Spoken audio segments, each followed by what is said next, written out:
তো বন্ধুরা দুঃখিত, কিছুদিন ধরে তোমাদেরকে ডান্সের ভিডিও দিতে পারছি না। তার কারণটি হচ্ছে এই দেখো, দেখতে পাচ্ছ বন্ধুরা। তো এই অবস্থায় কী করে আমি ডান্সের ভিডিও তোমাদেরকে দিই।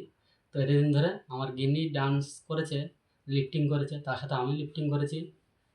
তো এই পায়ের জন্য এক সপ্তাহ আমি ভুগেছি। তো পায়ের লাগার কারণ হচ্ছে কিছুদিন আগে আমি একটা ঘেরিতে কাজে গিয়েছিলাম, সেখানে জলের মধ্যে কী ছিল জানি না, তো পায়ে খোঁচা খাওয়ার পর থেকে এক সপ্তাহ ধরে ভুগেছি। তো ফাইনালি পাটাকে আজকে অপারেশন করলাম। দেখতে তো পাচ্ছ এই অবস্থায় কী করে আমি ডান্স করব। তো বন্ধুরা এই ছোটো ভাইটিকে পাশে রেখো আর সাপোর্ট করো, আর আমার পুরনো ভিডিওগুলো দেখতে থাকো। আর পা যদি ঠিক হয়ে গেলে অবশ্যই আবার ডান্সের ভিডিও আসবে। তো এটাই তোমাদেরকে আজ বলার ছিল, কিসের জন্য ডান্সের ভিডিওগুলো আসছিল না। তো সেটা তোমরা বুঝতেই পারলে। তো আর বেশি কিছু বলবো না, এটাই বলার ছিল। তো আজকের মতন টাটা, সবাই ভালো থাকবে, সুস্থ থাকবে, হ্যাভ এ গুড ডে।